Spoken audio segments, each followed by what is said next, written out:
이어서 네트워크 현장입니다. 지역국 연결해서 자세한 소식 전해드립니다. 먼저 목포입니다.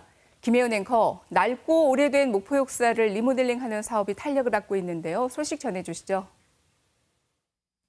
낡고 오래된 목포 역사를 새롭게 변화시키는 이른바 대개조 사업과 관련해 정부가 처음으로 설계비 1억 원을 반영했는데요. 대개조 사업의 탄력이 기대되고 있습니다. 보도에 김광진 기자입니다. 1913년 호남선 개통과 더불어 호남 사람들의 애환과 함께 해온 목포역. 하루 평균 7,000명, 주말에는 10,000명이 이용할 정도로 붐비지만 역사 건물이나 주차장 등이 비좁아 이용객들의 불편이 가중되고 있습니다. 대학들도 좀 협소하고 여자 화장실 같은 경우는 줄을 많이 서고 시간이 좀 많이 걸립니다. 1979년에 목포역 신축 공사를 하고 2004년에 대규모 개선 공사가 이루어졌지만 역사 확장 등이 충분히 이루어지지 않았기 때문입니다. 이런 가운데 최근 정부에서 낡은 목포역의 신축 설계비로 국비 1억 원을 편성해 국회 예산 심의를 앞두게 됐습니다.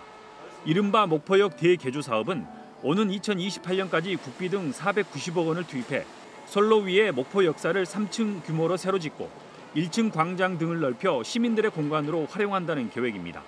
내년에 설계비 1억이 반영됐습니다. 저는 이 1억이 나중에 목포 역사의 대개조와 원도심 활성화에 기폭제가 되리라 확신합니다.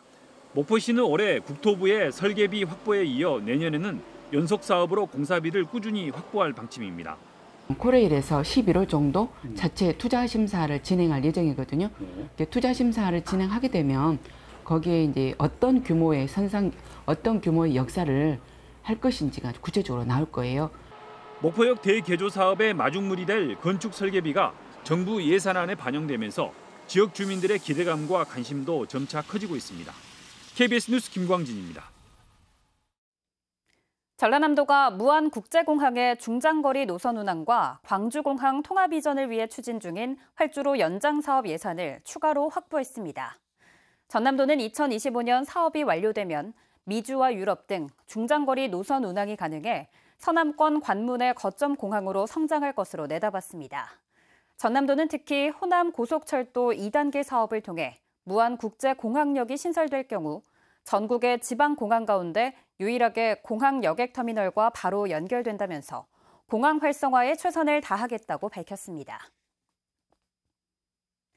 올해로 두 번째로 개최되는 2023 목포 문학박람회가 작가를 꿈꾸는 문학 유토피아라는 슬로건으로 북교동 예술인 골목길에서 오늘 시작됐습니다.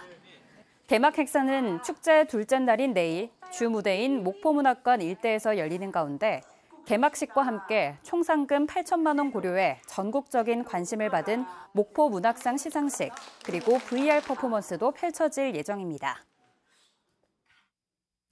전남체육회가 전국체전 한 달을 앞두고 전력 분석과 경기력 향상 회의를 열고 예상 전력 분석과 경기 운영 안내 등에 대한 논의를 진행했습니다.